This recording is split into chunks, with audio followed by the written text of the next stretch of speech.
Hello folks, welcome back to our channel Telugu dose and don't forget to subscribe our channel. ఈరోజు ఈ వీడియోలో మనం AP diploma అదే మనకి C16, C20 and C23 results అసలు ఎప్పుడు వస్తాయి, పర్టికులర్ డేట్ ఏమైనా ఉందా అండ్ ఎప్పుడు మనకి ఎక్స్పెక్ట్ చేయొచ్చు, ఈ డీటెయిల్లో ఈ వీడియోలో కవర్ చేయబోతున్నాం. So watch a video till end ఖచ్చితంగా ఈ వీడియోని షేర్ చేయండి. Do subscribe our channel.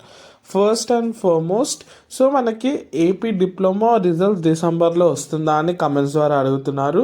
No, clear no. ఎందుకంటే నేను ప్రీవియస్ వీడియోలో కూడా చెప్పాను. సో మనకి ఈ వీక్ లేదంటే మనకి ఈ మంత్ ఎండ్ లోపు అన్ని హాలిడేస్ ఉన్నాయి. ఇప్పుడు రిజల్ట్స్ రావడం అయితే జీరో, ఛాన్సెస్ అయితే జీరో. నెక్స్ట్ వచ్చేసి మరి ఎప్పుడు వస్తుంది?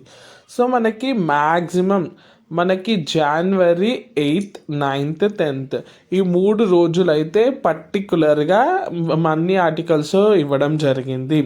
So January 8th, 9th, 10th ఈ 3 డేసెస్లో ఎప్పుడన్నా మనకి ఏపీ డిప్లొమా రిజల్ట్స్ వస్తాయని అయితే తెలుస్తుంది. ఎందుకు ఈ 3 డేస్ అంటే మ్యాక్సిమం మనకైతే ప్రాసెస్ అంతా కంప్లీట్ అయింది. ఓన్లీ ఫ్యూ మన లాస్ట్ కొన్ని స్టెప్స్ అయితే మిగిలిన్నాయి. లైక్ మనకి ఆన్లైన్లో అంత ట్రాన్స్ఫర్ చేయడానికి అంత డీటెయిల్స్. సో ఆ లాస్ట్ ప్రాసెస్ అయితే మిగిలింది. సో దానికి maximum 1 week to 10 days or last మనకి ఎంత చేసినా 15 days కన్నా ఎక్కువ కాదు. సో అదంతా క్యాలిక్యులేట్ చేస్తే మనకి 3 days అయితే ఎస్టిమేషన్స్గా అయితే అన్ని ఆర్టికల్స్లో ఇచ్చారు. సో అదే మీకు కూడా చెప్తున్నాను. మనకి Jan 8th, 9th, 10th ఈ 3 డేసెస్లో ఎప్పుడైనా మనకి రిజల్ట్స్ రావచ్చు. సో ఇది వచ్చేసి మనకి AP diploma results latest update. Hope this video is useful for you. ఖచ్చితంగా మన వీడియోని షేర్ చేయండి. Do subscribe.